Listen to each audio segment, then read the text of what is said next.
Commander Kyle Martinez stood on the bridge of the Endeavour and watched the stars through the viewing screen. His crew had been exploring this sector for 3 months now, and everything had been quiet. Too quiet, perhaps. The ship's sensors suddenly blared to life, and Lieutenant Amy Wright called out from her station that they had multiple contacts incoming. Kyle ordered the crew to battle stations, but kept his voice calm. He had trained for this moment, even though he hoped it would never come. The alien ships appeared on screen, and they were massive. 12 vessels surrounded the Endeavour in a perfect formation that spoke of military precision and overwhelming force. Kyle tried to open communication channels but received only silence for several long minutes. Then a face appeared on the screen. It was not human. The being had 4 eyes arranged in a diamond pattern and skin that shifted between purple and blue. It spoke, and the translation software worked quickly to convert the words into English. The creature identified itself as High Arbiter Velthun of the Xanthir Collective.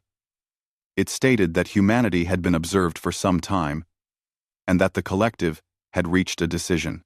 Humans were expanding too quickly and taking up space that belonged to older and more established civilizations. The Arbiter gave Kyle an ultimatum. Humanity must stop all expansion immediately and submit to oversight by the collective.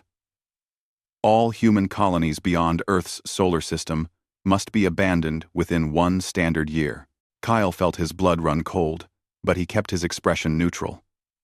He asked for time to relay this message to Earth and to allow diplomacy to work. The Arbiter refused. Humanity had 1 hour to signal compliance. Lisa Grant stepped forward from her position at the communications console. She was the ship's diplomatic officer, and she tried to explain that humans valued freedom and independence above all else. She spoke of cooperation and mutual benefit and the possibility of peaceful coexistence between their peoples. The Arbiter listened with what might have been amusement. When Lisa finished speaking, Velthun said that humanity's response was predictable and disappointing. The collective had given humans a chance to accept their place in the galactic order. Since humanity refused, there would be consequences. The transmission ended abruptly, and the alien ships began to move away from the Endeavour.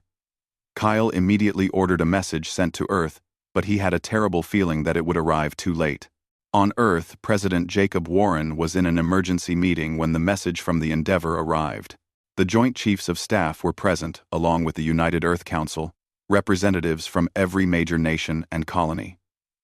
They watched the recording of the Xanthir ultimatum in stunned silence. When it finished, the room erupted into argument. Some council members advocated for compliance, saying that humanity was not ready for a war with an advanced alien civilization. Others argued that submission would be the end of human sovereignty and that they should fight regardless of the cost. President Warren raised his hand and the room fell silent. He was a tall man with gray hair and eyes that had seen too much conflict already in his lifetime. He had served in the military before entering politics, and he understood what war meant. But he also understood what slavery meant. He told the council that humanity had not clawed its way up from caves and through countless wars just to bow to another master. If the Xanthir wanted war, they would get it. The decision was made, but it came too late. Reports began flooding in from the colonies. New Terra was under attack. Cascade Point was reporting enemy ships in orbit. Meridian Station had gone dark. The Xanthir had not waited for humanity's answer. They had already decided that an example needed to be made. On New Terra, Captain Diana Foster watched the sky burn. The Xanthir ships had arrived without warning and begun bombardment of the capital city. Diana had been a military advisor to the colonial governor, but now she was the highest-ranking officer left alive. The governor had died in the first strike. Along with most of the civilian leadership, Diana gathered what remained of the colonial defense force and began organizing a resistance. The Xanthir ships were powerful, but they were also arrogant. They landed troops in the ruins of the capital expecting the human survivors to surrender. Instead, they found themselves facing determined fighters who knew every building and every street. Diana split her forces into small teams and gave them simple orders. Hit hard and disappear. Make the enemy afraid to leave their ships. Show them that humans would rather die fighting than live in chains. The first Xanthir patrol ventured into the city ruins 2 hours after landing. They were a squad of 8 soldiers in powered armor, carrying weapons that could level buildings. Diana's team waited until they were deep in the urban maze before springing the trap. Explosives planted in the buildings collapsed 3 structures onto the patrol, and human soldiers with armor-piercing rounds picked off the survivors. Not a single human casualty. The Xanthir realized quickly that they had underestimated their enemy. Back on Earth, Admiral Richard Blake was planning humanity's response.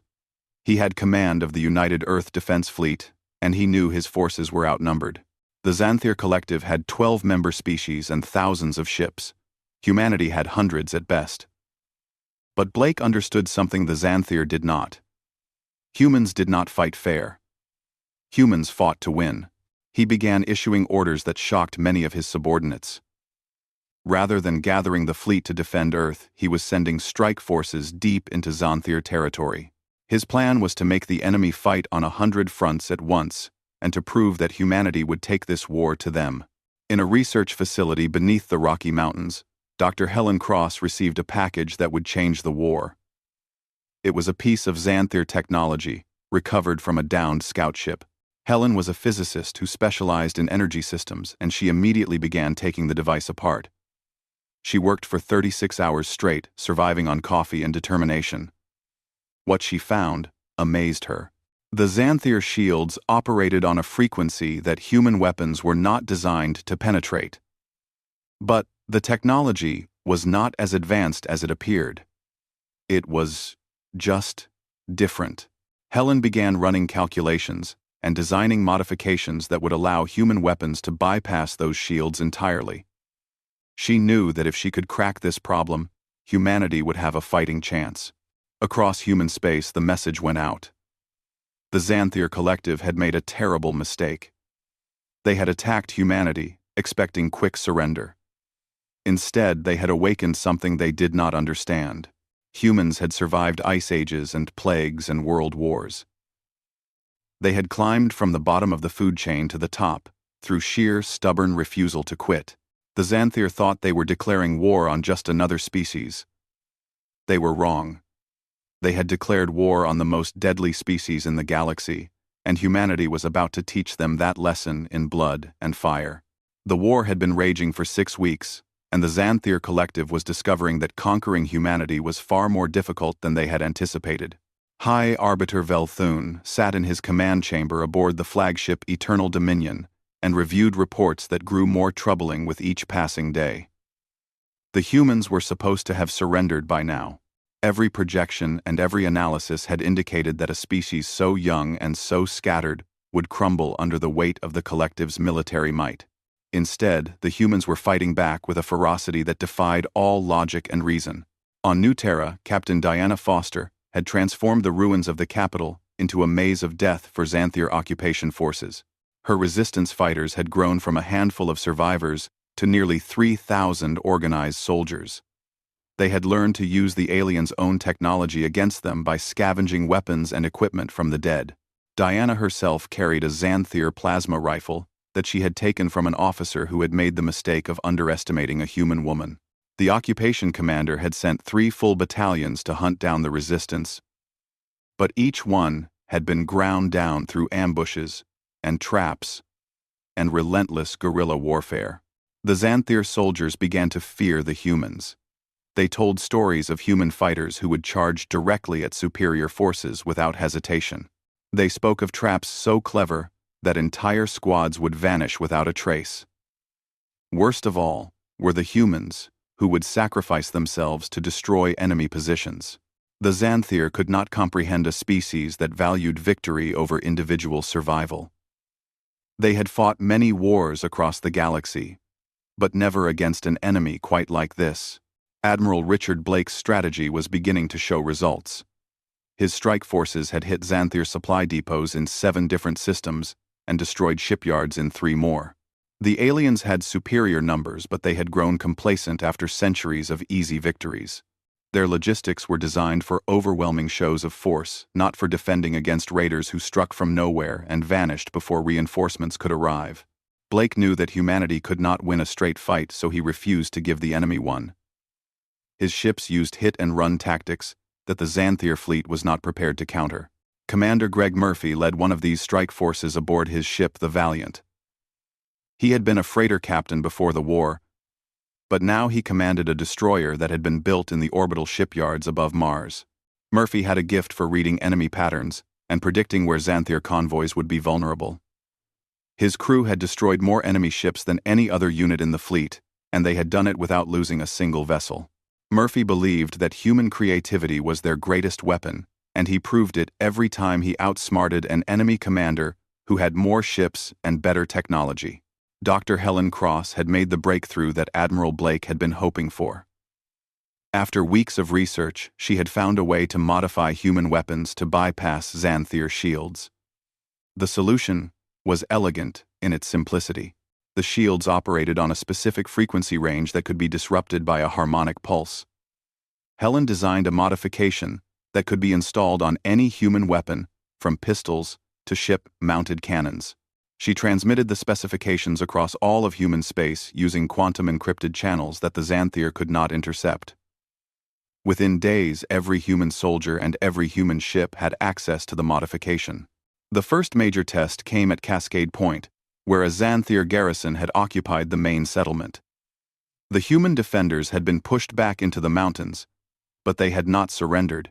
When the weapon modifications arrived, Captain Nicole Hayes led her fighters in a counterattack that caught the Xanthier completely by surprise. The aliens watched in shock as their shields failed, and human weapons tore through their defenses. The battle lasted 6 hours, and ended with the complete destruction of the Xanthier garrison. Not a single alien soldier escaped. News of the victory spread through human space like wildfire. Morale soared as people realized that the technological advantage of the Xanthier was not as insurmountable as it had seemed.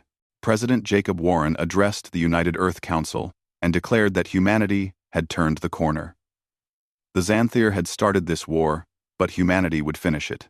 He authorized Admiral Blake to begin planning for offensive operations aimed at driving the aliens out of human territory entirely. The Xanthier response was predictable. High Arbiter Velthun ordered his fleet commanders to increase the intensity of their attacks.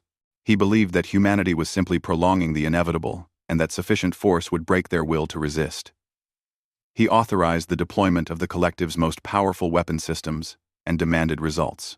His subordinates obeyed, but many of them were beginning to doubt the wisdom of continuing this war.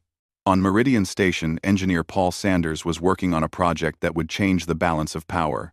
Before the war, he had designed civilian ships, but now he was leading a team that was building humanity's first true warship.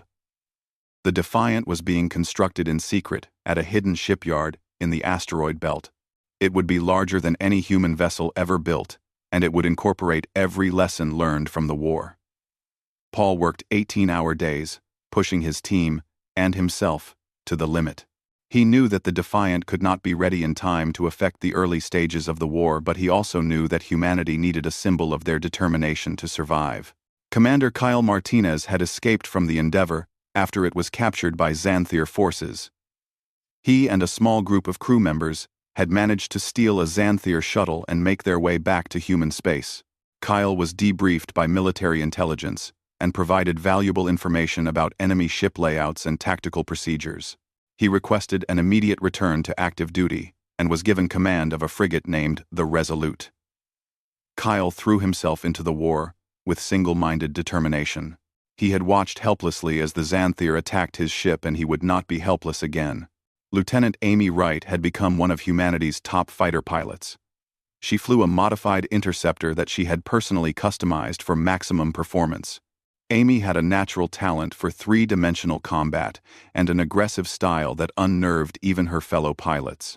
She had shot down 15 Xanthier fighters in the last month and earned a reputation as someone you did not want to face in battle. Her squadron mates called her Reaper, and the name had stuck. Amy did not care about fame or glory. She cared about killing the enemy and protecting her people. The war was entering a new phase. Humanity had survived the initial onslaught and had proven that they could fight back effectively. The Xanthier collective was no longer confident of victory, and their military commanders were beginning to argue about strategy. Some wanted to negotiate a settlement, while others demanded total commitment to crushing the human resistance. High Arbiter Velthun refused to consider anything less than complete human submission, but his authority was not as absolute as it had been before the war began. On Earth, President Warren met with his advisors and discussed the next steps. The consensus was clear. Humanity needed to go on the offensive. They needed to take the war to the Xanthir home systems and prove that no alien world was safe while humanity remained free. It was a dangerous gamble, but Warren believed it was the only way to force the collective to accept peace on human terms. He authorized Admiral Blake to begin planning Operation Last Stand. The operation would commit nearly every human warship to simultaneous attacks on all 12 Xanthir home systems. It was audacious and risky, and if it failed, humanity might lose everything. But if it succeeded, the Xanthir would learn once and for all that humans were not prey. 3 months into the war, and everything had changed. The Xanthir collective controlled the narrative when the war began, telling their member species that humanity would be crushed within weeks. Now those same member species were questioning whether the war had been a mistake. High Arbiter Velthun could feel his authority slipping as the human resistance continued to defy every expectation. The council was meeting in emergency session almost daily, and the questions were growing more pointed. How had a single species with no allies and limited resources managed to fight the entire collective to a standstill? Admiral Richard Blake stood in the command center deep beneath the Rocky Mountains and studied the holographic display that showed the disposition of every human ship and every known Xanthir vessel. Operation Last Stand was ready to launch. 12 strike forces had been assembled, and each one had a target. Blake had divided humanity's fleet in a way that would have been considered insane by conventional military doctrine. If even one of the strike forces failed, it could lead to catastrophic losses. But Blake was not fighting a conventional war. He was fighting for survival. And survival required taking risks that no sane commander would consider. Commander Greg Murphy reviewed his orders aboard the Valiant and felt a mixture of excitement and dread. His strike force consisted of 23 ships, and their target was the Titan's Gate system, where the Xanthir had a major fleet anchorage. Intelligence indicated that at least 60 enemy warships were stationed there along with supply vessels and support craft. Murphy's orders were simple: cause as much damage as possible and tie down Xanthir forces so they could not reinforce other systems. It was a suicide mission dressed up as a raid, but Murphy had no intention of dying. He had a plan that was either brilliant or completely insane, and he would know which within the next few hours. Captain Diana Foster received word that the offensive was beginning, and she knew what it meant for the resistance on New Terra. The Xanthir garrison would be recalled, or at least distracted enough that her fighters could finally go on the offensive. Diana gathered her commanders and laid out a plan to retake the capital city. They would hit the alien command center at dawn when the Xanthir soldiers were changing shifts. It would be bloody, and many of her people would die. But Diana was done hiding in the ruins. It was time to show these aliens what humans could do when they stopped playing defense. Lieutenant Amy Wright sat in the cockpit of her fighter and ran through pre-flight checks for the 3rd time. Her squadron was assigned to Admiral Blake's personal strike force, and they would be hitting the Xanthir capital system. Amy had painted 15 kill marks on the side of her fighter, but she planned to add many more before this day was over. She thought about her family back on Earth and wondered if she would ever see them again. Then she pushed the thought aside.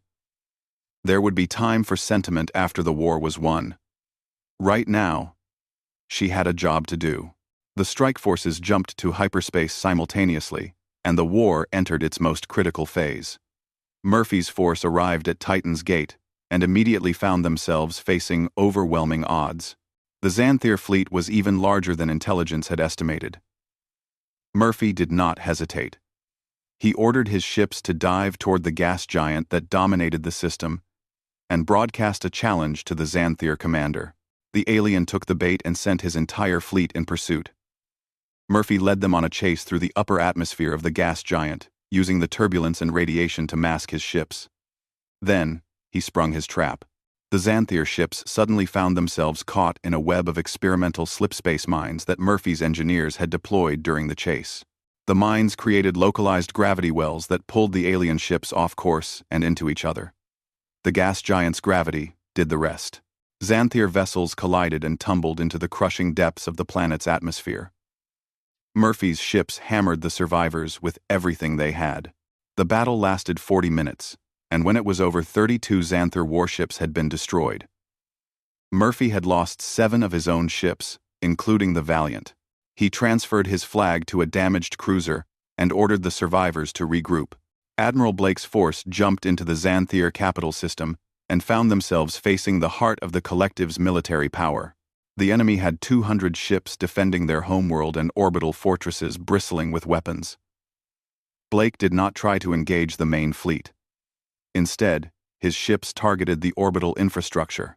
Shipyards and communication stations and supply depots were destroyed in a coordinated strike that lasted less than 20 minutes. Then, Blake's force jumped away before the Xanthir could organize a response. The message was clear. Nowhere was safe. If humans could strike the capital itself, then no Xanthir world could consider itself secure. Amy Wright's squadron covered the retreat, and she found herself in the fight of her life. Xanthir interceptors swarmed around her fighter, and her wingman was shot down in the first 30 seconds. Amy corkscrewed through the formation, dumping countermeasures and firing whenever she had a target. She lost track of how many ships she hit. Everything became instinct and reflex. Her fighter took damage but kept flying. When her squadron finally jumped to hyperspace, Amy counted her remaining wingmates. 6 had made it out of 12. She added 17 more kills to her record, but the cost had been terrible.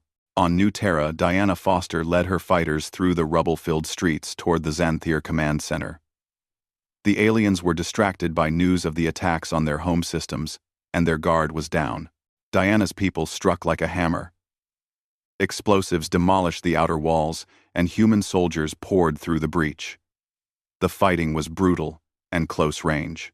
Diana personally led the assault on the command center, shooting her way through 3 levels of security. When she finally reached the Xanthir commander, he tried to surrender. Diana considered it for exactly 1 second before she pulled the trigger. These aliens had bombed her city from orbit and killed her people. There would be no mercy today. The other strike forces reported similar results. Some succeeded beyond expectations while others barely survived. Commander Kyle Martinez led his force against a Xanthir industrial system and destroyed the factories that produced their shield generators. Captain Nicole Hayes hit a logistics hub and cut the supply lines to 3 occupied human colonies. Every human strike force accomplished its mission at terrible cost. Nearly 40% of humanity's fleet was destroyed or damaged beyond repair. But the Xanthir had lost even more, and their losses were concentrated in critical systems. High Arbiter Velthun received the damage reports and realized with growing horror that humanity had just changed the nature of the war. The collective could no longer assume that their home systems were safe. Member species were demanding protection for their worlds, and the Xanthir fleet was spread too thin to provide it.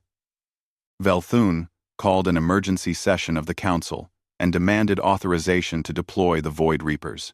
These were the collective's ultimate weapons. Massive dreadnoughts, capable of destroying entire planets. The Council hesitated, but finally agreed.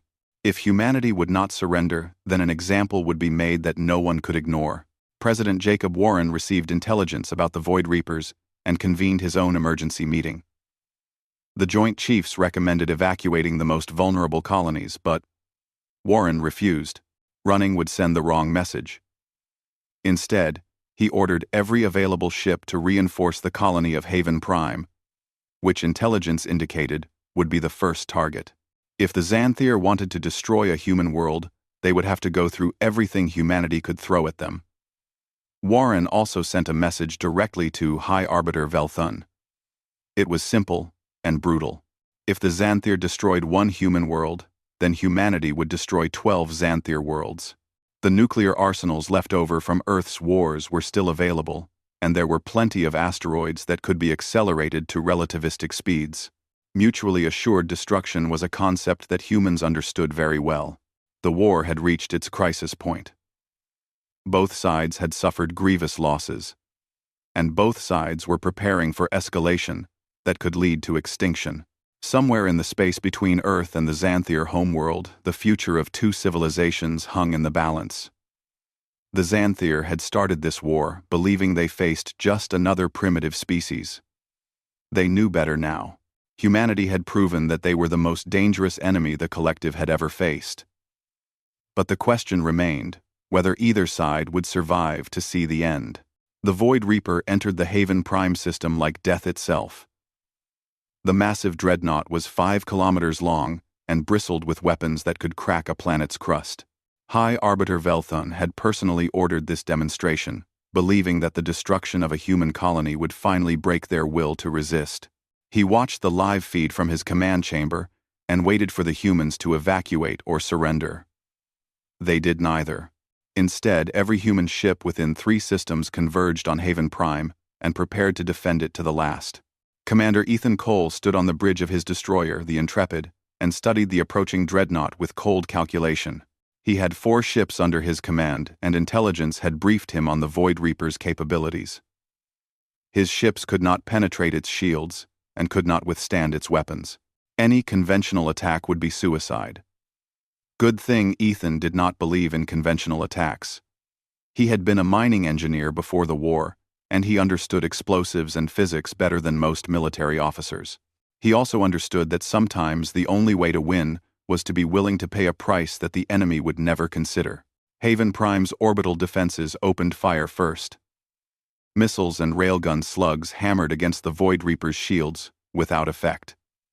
The dreadnought did not even slow down. It simply absorbed the punishment and continued on its approach vector. The human defenders knew they were watching something unstoppable, and many of them felt fear for the first time since the war began. But they did not run. Every ship held position and waited for orders that they knew might be their last. Ethan opened a channel to his small fleet and laid out his plan. They would load their ships with every explosive and every reactor core they could salvage from the wreckage in the system. Then, they would ram the Void Reaper at maximum acceleration, using the new shield-piercing modifications that Dr. Helen Cross had designed. The shields might stop projectiles, but Ethan was betting they could not stop objects that were already bleeding through on the harmonic frequency. His crew would have 30 seconds to evacuate in escape pods before impact. It was insane and desperate, and absolutely the kind of tactics that humans excelled at. His captains did not hesitate. They acknowledged the orders and began preparations immediately. Ethan felt a surge of pride in these people who were willing to die so that others might live. He recorded a final message to his daughter back on Earth, telling her that he loved her and that everything he did was to give her a future worth living. Then he sealed the message and focused on the task ahead. The Void Reaper was charging its primary weapon when Ethan's ships began their attack run. The Xanthier commander barely noticed the 4 small human vessels accelerating toward his dreadnought. They were insignificant compared to his ship's power. Then the sensors registered the massive energy signatures coming from those ships, and the commander realized too late what the humans intended. He tried to target them, but they were moving too fast and too erratically. The first destroyer hit the Void Reaper's shields, and for a moment, the barrier held. Then the ship's modified reactors detonated and created a harmonic cascade that collapsed an entire section of the shield grid. The second and third ships followed within seconds, punching through the weakened shields and slamming into the dreadnought's hull. Explosions tore through multiple decks and severed power conduits that fed the primary weapon. The Void Reaper shuddered and began listing to one side. Ethan's ship, the Intrepid, made the final run. He had sent his crew away, but he stayed at the helm to guide the ship in manually. He thought of his daughter one last time, and then the Intrepid struck the dreadnought's reactor section at .3 light speed. The explosion was visible from Haven Prime's surface. The Void Reaper broke apart in a cascade of secondary detonations that lit up the system like a new sun. When the light faded, there was nothing left but debris. The human defenders stared in shock at what had just happened. 1 man and 4 ships had destroyed a weapon that was supposed to be invincible. Ethan Cole's final transmission was recorded and broadcast across human space. His last words became a rallying cry that echoed through every human settlement. Not today. Not ever. High Arbiter Velthun watched his ultimate weapon die and felt something he had not experienced in decades. Fear. The humans had just proven that they would sacrifice everything to protect their own. There was no weapon in the collective's arsenal that could counter that kind of determination. Velthun called an emergency council session and demanded more resources and more ships. Instead, he got a vote of no confidence. The other council members had seen enough. This war was bleeding the collective dry, and the humans showed no sign of breaking. Velthun was removed from power and placed under arrest for crimes against the collective. President Jacob Warren received the news of Velthun's removal and knew that the war had reached a turning point. The Zonthir were looking for a way out, but humanity could not let them escape without paying a price. Warren authorized the final phase of the offensive. Every remaining human ship would strike at Xanthir military targets simultaneously. The goal was not to conquer but to make it clear that continued war would result in mutual destruction. It was a gamble, but Warren believed the new Xanthir leadership would be more rational than Velthun had been. Admiral Richard Blake led the assault on the primary Xanthir fleet anchorage, with everything humanity had left. His ships jumped in, expecting a massive battle, but found the Xanthir fleet in disarray. The enemy commanders had received no orders and were uncertain whether to fight or withdraw. Blake exploited the confusion ruthlessly. His ships targeted command vessels and communication hubs, creating chaos throughout the enemy formation. Within 2 hours, the Xanthir fleet had scattered, and Blake held the anchorage. He did not pursue the fleeing ships. He had made his point. Lieutenant Amy Wright flew her last combat mission during the assault. Her fighter had been patched together from spare parts and held together by prayers and determination. She led her squadron through a formation of Xanthir interceptors, and her pilots fought with the skill and fury that had become the hallmark of human forces. Amy shot down her 32nd enemy fighter before her own ship took critical damage. She managed to reach friendly lines before ejecting and was picked up by a rescue shuttle. She had survived the war, but barely. On New Terra, Captain Diana Foster stood in the ruins of the capital and accepted the surrender of the last Xanthir garrison commander. The alien soldiers laid down their weapons and waited to be taken prisoner. Diana was tempted to exact revenge for everything they had done to her world. But she remembered that she was a soldier, not a murderer. The prisoners were secured and would be exchanged once the war officially ended. Diana looked at the city that had been her home and promised herself that it would be rebuilt better and stronger than before. Engineer Paul Sanders watched the final assembly of the Defiant in the hidden shipyard. The massive warship was complete and ready for trials. It had not been needed to win the war, but it would be needed to keep the peace. Paul had designed the Defiant to be a symbol as much as a weapon. It represented humanity's commitment to defending themselves and their determination to stand among the stars as equals. He transmitted a message to President Warren, informing him that the ship was ready for commissioning. The new Xanthir Council appointed emissary Kethril to negotiate with humanity. Kethril was a pragmatist who had opposed the war from the beginning. He understood that continuing to fight would destroy both civilizations. He sent a message to President Warren, requesting a meeting at neutral territory to discuss terms for ending the conflict. Warren agreed and selected Commander Kyle Martinez to accompany him. Kyle had been there when the war started, and it seemed fitting that he would be there when it ended. The casualties mounted as both sides tallied the cost of the war. Humanity had lost millions of people and hundreds of ships. The Xanthir Collective had lost even more. Entire fleets had been destroyed and multiple worlds had been devastated by human raids. The economic cost was staggering for both sides. But the real cost was measured in something deeper. The Xanthir had lost their certainty that they were the dominant power in the galaxy. Humanity had lost their innocence about what it meant to be part of a larger cosmic community. Both sides had learned that war between advanced civilizations was something to be avoided at all costs. President Warren prepared his negotiating position and consulted with his advisors about what terms humanity should demand. Some wanted reparations and territory. Others wanted guarantees that the Xanthir would never threaten humanity again. Warren listened to all of them, but ultimately decided on a simpler approach. Humanity wanted recognition as equals, and the right to exist without interference. Everything else could be worked out through diplomacy and trade. The meeting was scheduled for the neutral station Crossroads in 1 week, and the fate of 2 civilizations would be decided there. The neutral station Crossroads orbited a binary star system that belonged to neither humanity nor the Xanthir Collective. It had been built centuries ago as a trading post by species that valued commerce over conquest. Now it would host negotiations that would determine whether the galaxy descended into total war or found a path toward peace. President Jacob Warren arrived aboard a heavily armed escort fleet, but left most of his ships at the system's edge. He would attend the negotiations with only Commander Kyle Martinez and a small security detail.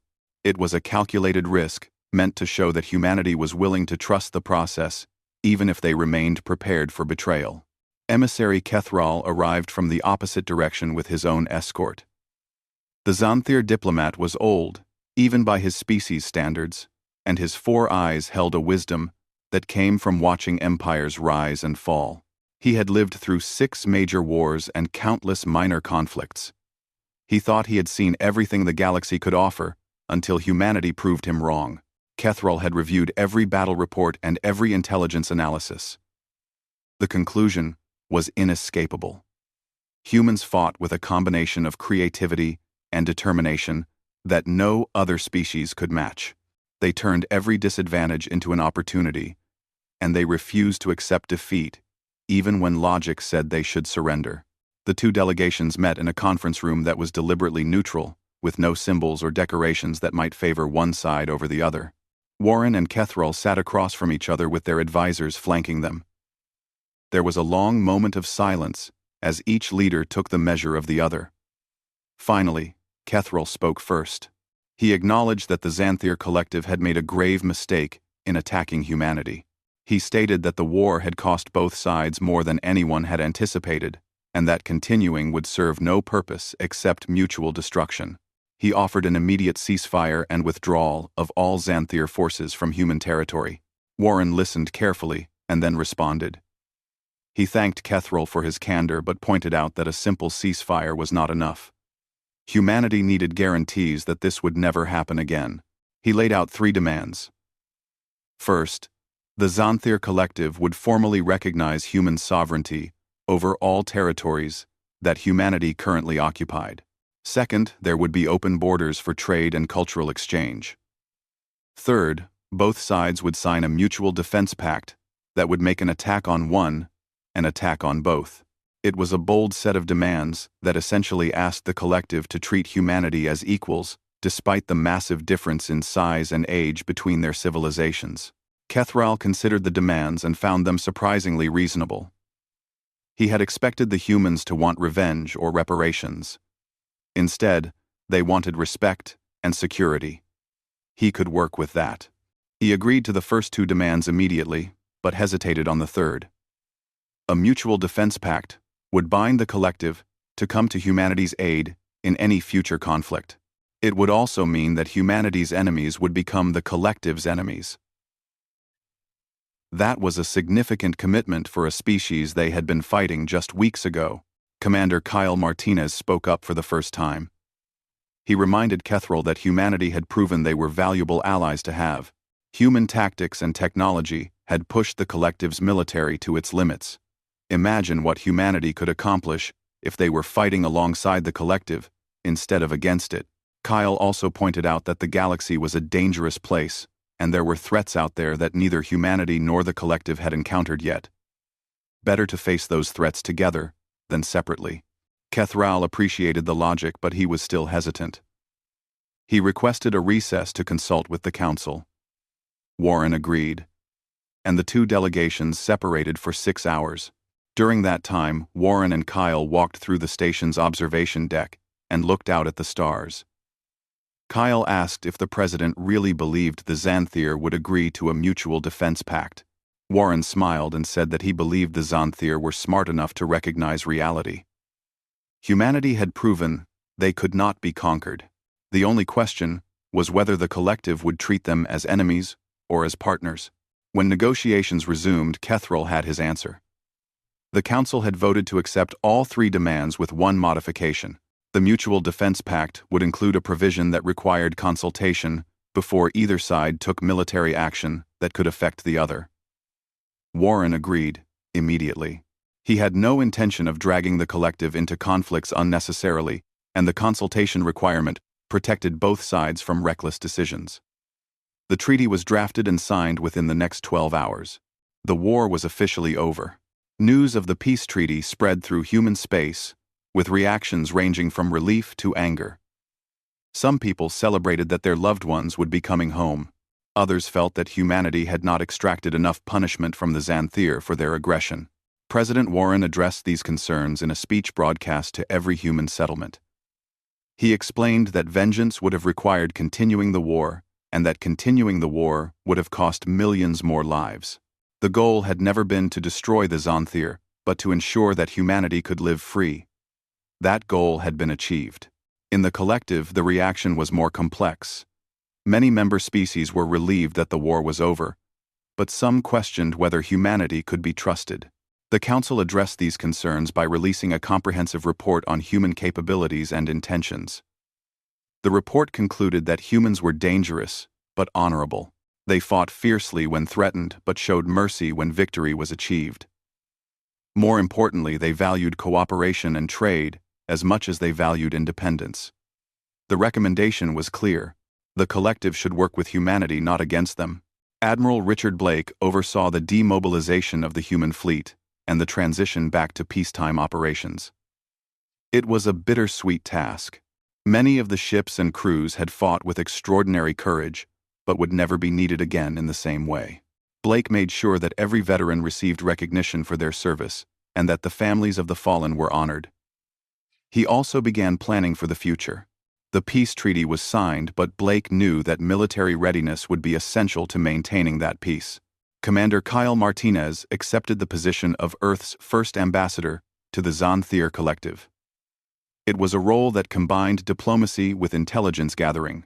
Kyle would be responsible for building relationships with collective leaders, while also ensuring that humanity stayed informed about potential threats. He relocated to the collective capital world and began the difficult work of turning former enemies into allies. His first meeting with the new High Arbiter went well. The alien leader expressed genuine regret for the war and promised that the collective would honor the treaty. Lieutenant Amy Wright returned to Earth a hero, but she did not feel like one.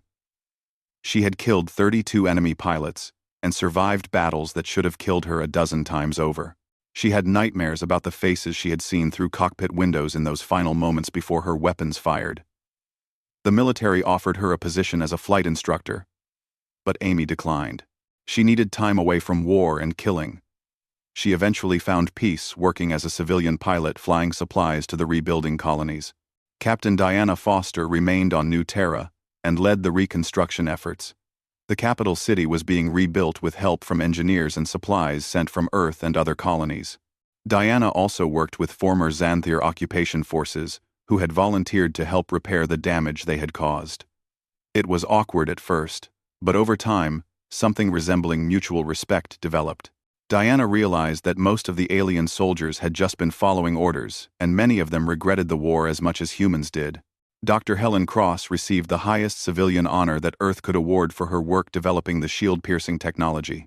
She accepted the medal but insisted that she had only done what any scientist would do when their civilization was threatened. Helen returned to her research after the war, but now she focused on peaceful applications of the technology she had developed during the conflict. She believed that science should be used to build, not destroy, and she dedicated the rest of her career to making sure that future generations would benefit from what she had learned. Engineer Paul Sanders was present when the Defiant was officially commissioned into the Earth Defense Fleet. The massive warship represented the pinnacle of human engineering and served as a symbol of humanity's determination to defend themselves. Sanders gave a speech at the ceremony, explaining that the Defiant had been built during the darkest days of the war, when victory seemed impossible. It stood as proof that humanity would never stop fighting for survival and freedom. The crowd cheered, and Sanders felt proud of what his team had accomplished. Years passed, and the relationship between humanity and the Xanthir Collective slowly improved. Trade flourished, as both sides discovered mutual benefits. Human creativity and innovation complemented collective experience and resources. Cultural exchanges brought humans into contact with dozens of alien species and broadened their understanding of the galaxy. There were still tensions and disagreements, but they were resolved through diplomacy rather than warfare. Emissary Kethrol wrote a memoir about his experiences negotiating with humanity. The book became required reading for diplomats throughout the collective. In it, he described the moment he realized that humans were fundamentally different from other species. It was not their technology or their tactics that made them unique. It was their absolute refusal to accept subjugation. Kethrol wrote that humanity had taught the collective a lesson that should never be forgotten.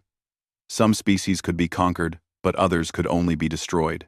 Humanity fell into the second category, and any civilization that forgot that lesson would pay a terrible price.